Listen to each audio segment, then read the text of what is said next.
Swine flu एक बीमारी के बारे में हम सब बार बार सुन रहे हैं, पढ़ रहे हैं अखबारों में, टीवी में, मीडिया में, और डर बैठ गया है, दहशत बैठ गई है मन में।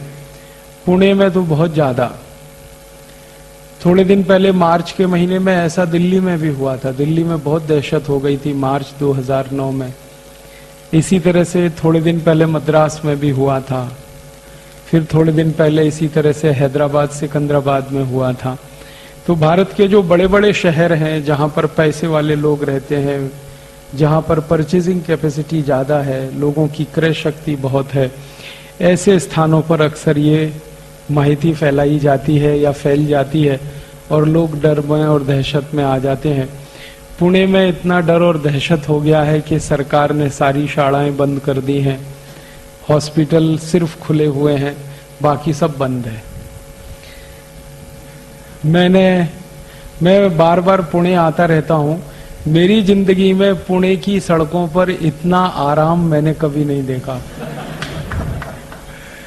कोई है नहीं सड़क पर चलने वाला, सब घर में बैठे हैं, सबको दहशत हो गई है। और दहशत एक ही है कि पता नहीं हमको ये वायरस का इन्फेक्शन हो जाएगा और फिर हमको बीमारी हो जाएगी और हम मर जाएंगे, क्योंकि ऐसा बताया जा रहा है कि इससे मरने की शक्यता है। शरीर की प्रतिकारक शक्ति इतनी कम हो जाती है कि कोई भी व्यक्ति मर सकता है। फिर आपको न्यूज़पेपर से ये माहिती मिली होगी कि पुणे में कुछ लोग मर गए हैं और भारत में भी कुछ लोग मर गए हैं। तो भारत सरकार की ये जो माहिती है कि कुछ लोग मर भी गए हैं, उसने और डर पैदा कर दिया है। और विशेष रूप से पुणे में किसी एक डॉक्टर की मृत्यु हुई थोड़े दिन पहले। उसने सारे देश में चर्चा बहुत कर दी इसकी कि डॉक्टर मर गया तो फिर पेशेंट का क्या है। अच्छा, मैं आपको एक छोटी सी माहिती कह के ये बात शुरू करना चाहता हूं कि मैं दिल्ली से आया परसों आया शाम को। तो दिल्ली हवाई अड्डे पे फ्लाइट पकड़ने के लिए जब मैं आ रहा था तो कुछ परिचित लोग मिल गए मुझे हवाई अड्डे पे। तो उन्होंने मुझे पूछा, आप कहाँ जा रहे हैं? तो मैंने कहा पुणे जा रहा हूँ। क्यों जा रहे हैं? मैं कहा भाई मेरा व्याख्यान है वहां पे, इसके लिए जा रहा हूँ। तो उन्होंने कहा मरने के लिए जा रहे हैं क्या? मैं बोला क्या पुणे में सब मर रहे हैं? वो बोले हाँ, वहां पे स्वाइन फ्लू फैला हुआ है, सब लोग ऐसी हालत में है। तो बाहर वालों को ऐसा लगता है पूरे पुणे में शमशान घाट बन गए हैं, सब मर रहे हैं, हॉस्पिटल में हैं, कुछ काम नहीं हो रहा है। ऐसी इमेज बन गई है पुणे की। ये सारी इमेज मीडिया ने बनाई है। मैं आपको कुछ वास्तविक बात बताना चाहता हूँ, कुछ सच्चाई है जिसको आपके साथ शेयर करना चाहता हूँ, इस दृष्टि से कि आप सब योग शिक्षक हैं, हर दिन आप कक्षाएं लेते हैं, हर दिन आपके योग और प्राणायाम सीखने वाले आपके पास लोग आते हैं। तो आप ये माहिती दूसरों को कहें जो मैं आपसे शेयर करना चाहता हूँ। सबसे पहली माहिती कि स्वाइन फ्लू नाम की जो बीमारी फैलती है वो एक वायरस से, उस वायरस का नाम है AH1N1। ये जानकारी आप सबको है। लेकिन जो महत्व की माहिती है वो ये है कि ये वायरस भारत का नहीं है, ये विदेशी है, परदेशी है। और ये जो बीमारी है स्वाइन फ्लू, ये भी देशी बीमारी नहीं है, ये भी विदेशी है, परदेशी है। ये वायरस परदेशी है, ये बीमारी परदेशी है। ये वायरस कहाँ से आया है? तो इस वायरस की हिस्ट्री के बारे में बताया जाता है कि 1.5 साल पहले ये वायरस पैदा हुआ मैक्सिको नाम के एक देश में। मैक्सिको लैटिन अमेरिका का एक देश है और उस देश में एक बहुत बड़ी अमेरिका की कंपनी है, उसका नाम है स्मिथ फूड्स प्राइवेट लिमिटेड करके, बड़ी कंपनी है। वो कंपनी डूकर का मांस बेचती है। हर साल 10 लाख मीट्रिक टन डूकर का मांस बेचती है वो कंपनी। अब 10 लाख मीट्रिक टन डूकर का मांस पैदा करने के लिए कम से कम 1 कोटी डूकर का कत्ल करना पड़ता है, तब 10 लाख मीट्रिक टन डूकर का मांस पैदा हो सकता है। और वहां के जो डूकर होते हैं ना, वो ऐसे नहीं होते अपने जैसे। हाँ, अपने भारत के जैसे डूकर है ना, वैसे नहीं होते, उससे तो डबल और ट्रिपल होते। हमारे यहाँ जितनी ऊंची गाय होती है ना, वहां इतने ऊंचे डूकर होते और एकदम मोटे मोटे थुल और इतने जास्ती मोटे होते हैं कि चल नहीं सकते, तो खड़े होते हैं, धम से बैठ जाते हैं।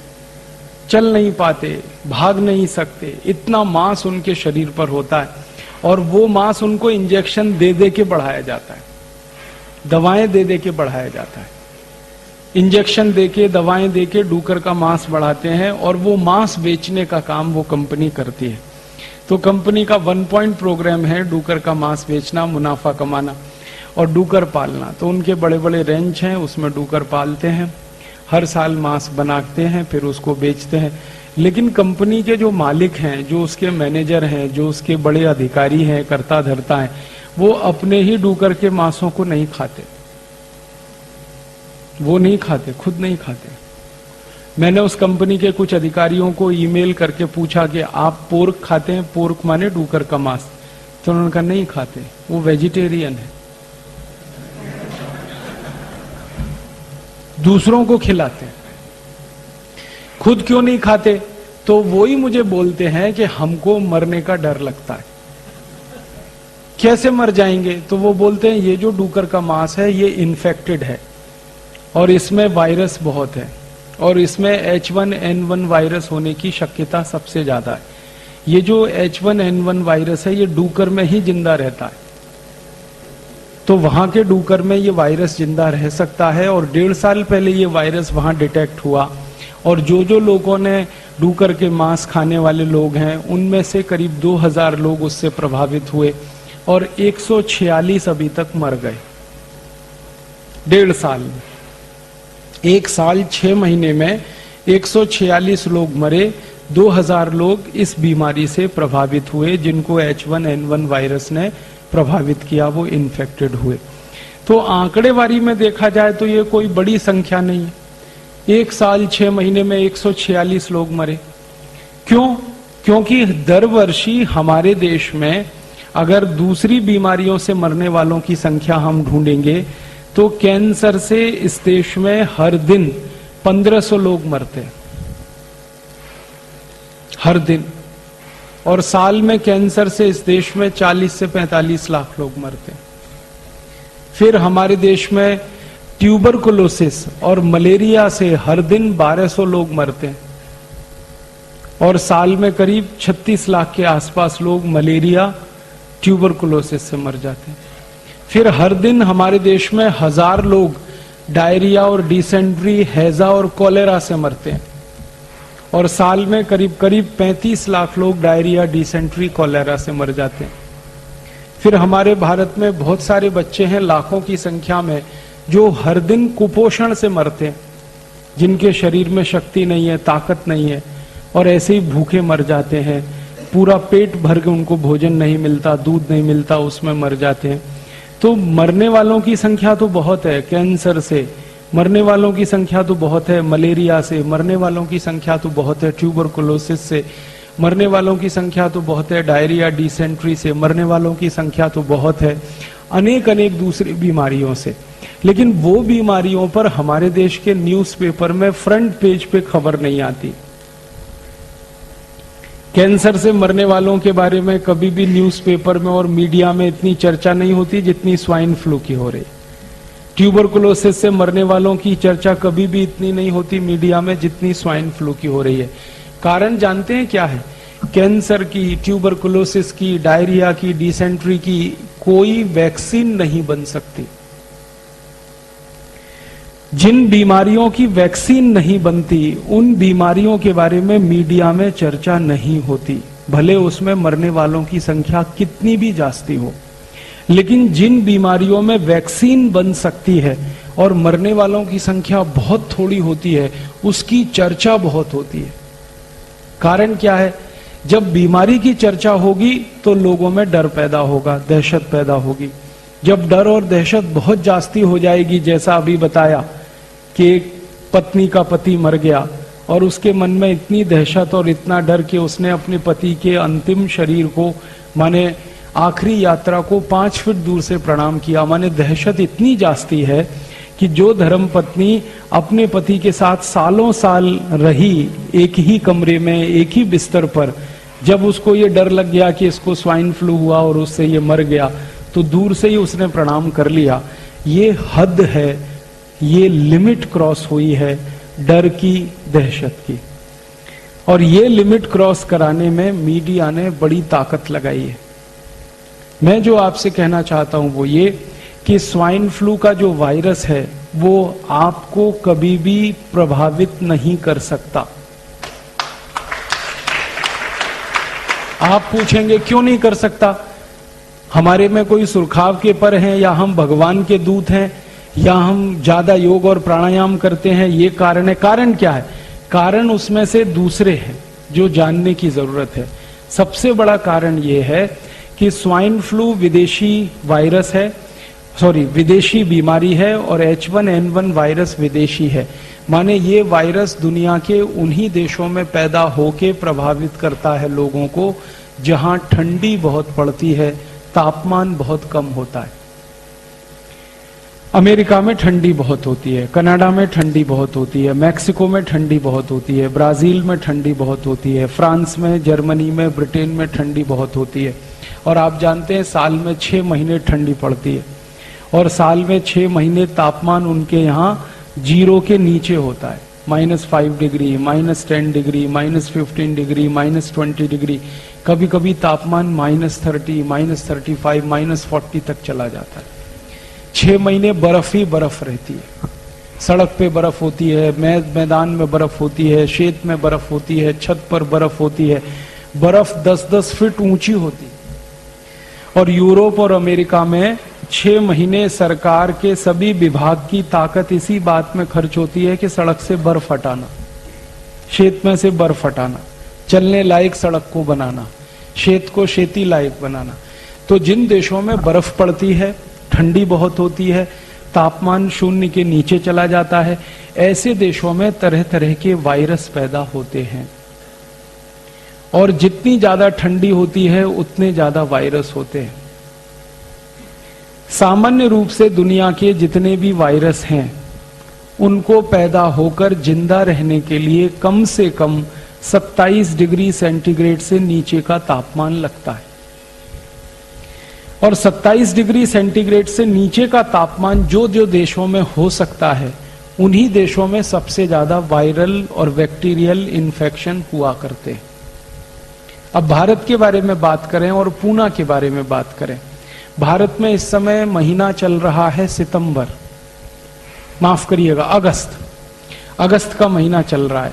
अगस्त के पहले जुलाई था, जुलाई के पहले जून था, जून के पहले मई था, और मई के पहले अप्रैल, अप्रैल के पहले मार्च, मार्च में गुड़ी पड़वा से लेकर और दीपावली के दिन तक सामान्य तापमान जो होता है पूरे भारत देश में वो 34 डिग्री सेंटीग्रेड होता है, 35 डिग्री होता है, 36 डिग्री होता है।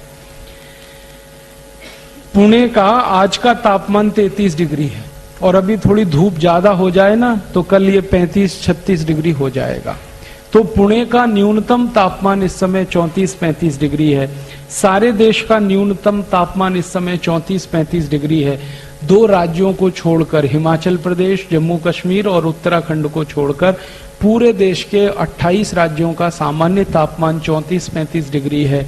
इस तापमान में कोई भी वायरस जिंदा नहीं रह सकता, मर जाता है।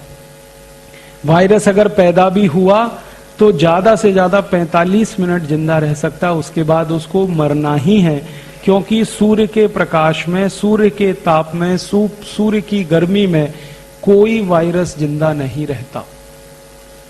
तो भारत दुनिया में सबसे अद्भुत देश है जहां पर सूर्य का तापमान इतना है, सूर्य का प्रकाश इतना है। यहां तो गर्मियों में मई जून में तापमान +50 डिग्री सेंटीग्रेड होता है। दूसरे देशों में -40 होता है ठंडी में, यहां +50 होता है। कितना अंतर है तापमान का, आप सोचिए। -40 से 0 पे आइए, 0 से आगे 50 तक जाइए, इतना बड़ा अंतर है, इतना बड़ा डिफरेंस है। तो जो देश ठंडी वाले हैं, बर्फ वाले हैं, जहां पर बहुत ज्यादा सर्दी होती है, उन्हीं देशों में वायरस इन्फेक्शन बहुत होते हैं। भारत गर्म देश है, गर्मी वाला देश है, उष्णकटिबंधीय देश है। भगवान ने भारत को ऐसा बनाया है कि सूर्य का ताप इतना तेज है इस देश में, इसकी कल्पना जो है हम तब कर पाते हैं जब हम माइक्रोबायोलॉजी जैसे विषय में पढ़ने के लिए जाएं। तो आप अपने मन से एक भय, एक डर निकाल दीजिए। आपके शहर में, पुणे में, पुणे के पूरे जिले में, पूरे महाराष्ट्र में, पूरे भारत में, जम्मू कश्मीर, हिमाचल और उत्तराखंड को छोड़कर कहीं भी ये वायरस हो नहीं सकता, क्योंकि तापमान इतना ज्यादा है। इसलिए इस बीमारी से आपके प्रभावित होने की कोई दूर दूर तक संभावना नहीं है। इसलिए आपके मरने की भी कोई संभावना नहीं। मन से ये डर निकाल दो। अब आप मुझे तुरंत एक सवाल पूछेंगे। वो सवाल ये पूछेंगे कि फिर थोड़े दिन पहले पुणे में डॉक्टर मर गया और अभी थोड़े दिन पहले कोई एक बेटी मर गई पुणे में, तो ये क्या है?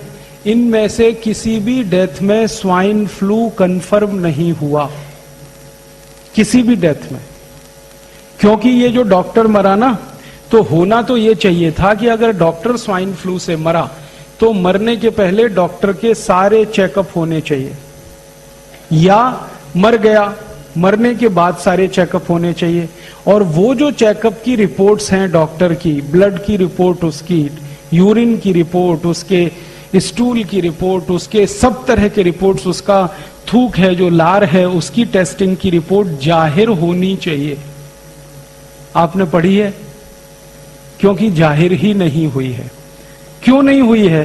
क्योंकि वो डॉक्टर स्वाइन फ्लू से मरा ही नहीं है, वो किसी और बीमारी से मरा, लेकिन उसकी बीमारी को मीडिया ने स्वाइन फ्लू बता दिया। बीमारी कुछ और थी उसको। इसी तरह से एक थोड़े दिन पहले छोटी बेटी मरी यहां पुणे में, उसके भी ब्लड की कोई रिपोर्ट टेस्ट हुई नहीं, कोई कंफर्मेशन नहीं है कि उसको स्वाइन फ्लू हुआ था, और मीडिया ने बता दिया वो स्वाइन फ्लू से मर गई। भारत देश में अब तक जितनी भी मृत्यु हुई है उसकी संख्या 11 है। 11 मृत्यु जितनी हुई है, सबके बारे में मैं खोजने की कोशिश कर रहा हूं। किसी की भी कंफर्म रिपोर्ट नहीं है कि उनको स्वाइन फ्लू था। हां, उनकी रिपोर्ट में यह था कि उनको साधारण फ्लू था। साधारण फ्लू और स्वाइन फ्लू में अंतर है। साधारण फ्लू में क्या होता है? सर्दी होती है, खोखला होता है, जुकाम होता है, नाक से पानी आता है, आंख से पानी आता है, गले में दर्द होता है, गला बैठ जाता है, आवाज भी नहीं निकलती है, कभी कभी टेम्परेचर आ जाता है, फीवर आ जाता है, लेकिन फीवर कभी भी 101 डिग्री से ऊपर क्रॉस नहीं कर पाता। शरीर में हल्का फुल्का दर्द रहता है, बहुत थकान लगती है, बहुत कमजोरी लगती है। ये साधारण फ्लू बीमारी के लक्षण हैं। और ये बीमारी हर बार होती है बारिश के दिनों में, इसमें नई कोई बात नहीं है। पिछले साल बारिश आई थी तब भी ये बीमारी हुई थी, अगले साल बारिश आएगी तब भी ये बीमारी होगी। और भारत में उत्तर से दक्षिण, पूरब से पश्चिम सब जगह होती है। तो ये साधारण फ्लू बीमारी होगी शायद ये 11 लोगों को। फिर आप बोलेंगे साधारण फ्लू में मौत हो सकती है क्या? कभी कभी होती है। कब? जिस व्यक्ति को साधारण फ्लू हो जाए और उसके पहले उसको कोई गंभीर बीमारी हो चुकी हो। जैसे मैं उदाहरण से बताता हूं, मान लीजिए किसी को बहुत समय से टाइफाइड हो, ठीक है। अब टाइफाइड हो और टाइफाइड शायद ठीक होने वाला हो, तब तक उसको फ्लू हो गया हो। उस कंडीशन में वो आदमी मरने की स्थिति में पहुंच सकता है। इसी तरह से लंबे समय किसी को मलेरिया का बुखार आया और मलेरिया के बुखार में उसी को फ्लू हो गया, मलेरिया ठीक हुआ तब तक उसको फ्लू हो गया। उस कंडीशन में उसकी मृत्यु हो सकती है। एक बहुत खराब बुखार होता है, ज्वर होता है, ताप होता है, जिसको मस्तिष्क ज्वर कहते, इंसेफेलाइटिस कहते। इसमें अगर कोई व्यक्ति फंस गया हो और थोड़े ही दिन के बाद उसको फ्लू इन्फेक्शन हो जाए, वायरल इन्फेक्शन हो जाए, तो उसकी मृत्यु हो सकती है। क्योंकि इन तीनों कंडीशन में ब्लड में प्लेटलेट्स बहुत तेजी से कम हो जाते हैं और उसके बाद प्लेटलेट्स बढ़ाने के लिए एलोपैथी में कोई दवा नहीं है। तो इसलिए एलोपैथी का कोई भी पेशेंट या डॉक्टर इस तरह से अगर चक्कर में आ गया तो उसका मरना 100% तय है। इसमें कोई आश्चर्य की बात नहीं है, क्योंकि जब तेजी से प्लेटलेट्स गिरते हैं और एलोपैथी के पास कोई दवा नहीं है प्लेटलेट्स बढ़ाने की, तो वो मर ही जाएगा। और मैं 99.99% कहता हूं पुणे का डॉक्टर ऐसे ही मरा है। उसके ब्लड प्लेटलेट्स बहुत तेजी से गिर गए और पहले उसको एक बड़ी बीमारी का इन्फेक्शन हो चुका था, उसके बाद फ्लू हो गया, मर गया। तो मीडिया ने उसको छाप दिया कि वो स्वाइन फ्लू से मर गया। क्योंकि मीडिया को इसमें क्या इंटरेस्ट है, अखबार वाले ये जो खबर छाप रहे हैं इसके लिए उनको पैसा मिल रहा है। मीडिया में काम करने वाले मेरे बहुत सारे दोस्त हैं। दिल्ली में एक बहुत बड़ा अंग्रेजी अखबार है, उसका एक एडिटर है जो मेरा बहुत अच्छा दोस्त है। मैंने उसको एक दिन पूछा कि तुम्हारे अखबार में 15 दिन से हर दिन हेडलाइन छप रही है कि स्वाइन फ्लू पुणे में फैल गया, स्वाइन फ्लू वहां फैल गया, स्वाइन फ्लू वहां फैल गया, 11 मर गए, अब तक इतने प्रभावित हो गए। ये जो खबर तुम दे रहे हो, इस खबर में तुम मुझे कोई 1, 2, 3, 10, 20, 50 लोगों के नाम दे दो, पते दे दो जिनको स्वाइन फ्लू हो गया है, मैं उनके घर वालों से मिलना चाहता हूं। तो कहने लगे वो नहीं है हमारे पास। मैं पूछा फिर खबर कैसे छाप रहे हो? कहने लगा खबर तो ऊपर से आ रही है। मैं बोला ऊपर से कहां से आ रही है, तुम्हारे ऊपर कौन है? तो उसने कहा मैं तो एडिटर हूं, लेकिन मेरे ऊपर अखबार का मालिक है। आप जानते हैं एडिटर मालिक के नीचे होता है। कहने लगा मालिक के यहां से खबर आ रही है और मालिक के यहां से ये आदेश आ रहा है कि ये पहले पेज पे खबर लगनी चाहिए और ऐसी जगह लगनी चाहिए जहां सबकी नजर पड़ती है। फिर मैंने पूछा इसमें खास बात क्या है जो पहले पेज पे लगनी चाहिए? तब उसने कहा इस खबर के साथ चेक भी आता है, ड्राफ्ट भी आता है, पैसे आते हैं, और जितने ज्यादा बड़े अमाउंट का चेक आता है उतने ही बोल्ड लेटर्स में हम इसको छापते। फिर मैंने पूछा भाई तू ये बता कि कौन देता है ये चेक और ड्राफ्ट? तो उसने कहा एक कंपनी देती है। वो कंपनी कौन है? तो उसने तो मुझे नाम बता दिया, मैं नहीं बताऊंगा आपको। उसने कहा कि एक अमेरिका की कंपनी है, वो हमको चेक देती है, ड्राफ्ट देती है। उस कंपनी का क्या इंटरेस्ट है कि तुमको खबर छापने के लिए पैसा दे रही है? तब उसने मुझे बताया, मैं तो हैरान हो गया। उसने कहा कि ये सब खबर जो छप रही है अखबारों में ये प्रायोजित है। प्रायोजित खबर का मतलब समझते हैं? एडवर्टीजमेंट। जैसे जाहिरात छपता है ना, तो जाहिरात के रूप में खबर छपती है। अब खबर ही जाहिरात होती है। आप इस बात को समझ पा रहे हैं? खबर ही जाहिरात होती है और खबर को जाहिरात की तरह से छापा जाता है क्योंकि उसके लिए पैसा आता है। और जास्ती पैसा आता है तो पहले पेज पे छापते हैं, कम आता है दूसरे पेज पे छापते हैं, और कम आता है तीसरे पेज पे छापते हैं। किस पेज पर छपेगा वो पैसे से तय होता है। और ये जो एडिटर है ये कोई साधारण अखबार का एडिटर नहीं है, हिंदुस्तान में सबसे ज्यादा बिकने वाले अंग्रेजी अखबार का एडिटर है। और वो एडिटर का मालिक उसको आदेश दे रहा है कि ये छपना चाहिए, इसके साथ इतना चेक है, इसके साथ इतना ड्राफ्ट है। तो आप समझ लीजिए कि मीडिया में ये जो छप रहा है ये पैसे की ताकत से छप रहा है, इसमें सच्चाई नहीं है। फिर उसने जिस कंपनी का नाम लिया, मैंने उसको खोजना शुरू किया तो सारी बात समझ में आ गई। ये वही कंपनी है जो स्वाइन फ्लू की दवा बनाती है। उस दवा का नाम है टेमी फ्लू। तो ये जो टेमी फ्लू नाम की दवा बनाने वाली कंपनी है, मैंने इस कंपनी का सारा हिस्ट्री निकाला तो 10 साल से ये औषध बना रही है टेमी फ्लू। लेकिन 10 साल में दुनिया में कहीं भी स्वाइन फ्लू फैल नहीं रहा है। दवा बन रही है, बीमारी नहीं फैल रही। अब देखो इस बच्चे को भी समझ में आ गई बात। अब आप सोचो, दवा बनती जा रही है, हर साल प्रोडक्शन हो रहा है, गोडाउन भर रहे हैं, प्रोडक्शन हो रहा है, गोडाउन भर रहे हैं, बीमारी फैल नहीं रही है तो दवा बिक नहीं रही है।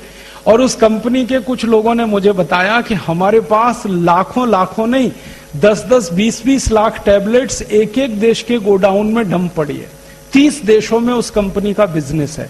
भारत जैसे देश में उनकी लाखों टैबलेट्स डंप पड़ी है पिछले 10 साल से, और स्टॉक बढ़ता ही जा रहा है। तो उनको अभी ये स्टॉक खाली करना है। ये स्टॉक खाली कब होगा? बाजार में दवा बिके। बाजार में दवा कब बिकेगी? जब आप जैसे लोग वो दवा खरीदें। आप दवा कब खरीदोगे? या तो आपको स्वाइन फ्लू हो जाए तब खरीदोगे, या उसका डर इतना हो जाए स्वाइन फ्लू का कि आपको मरने की बात समझ में आने लगे तब आप दवा खरीदोगे। दो ही कंडीशन है, आप दवा खरीदो। तो उस कंपनी ने ये अभियान चला दिया। अभियान ये चला दिया कि डर पैदा कर दो, मरेगा तो कोई नहीं क्योंकि बीमारी नहीं तो मरेगा क्या, वायरस इन्फेक्शन होगा नहीं क्योंकि वायरस ही नहीं है, इन्फेक्शन क्या होगा।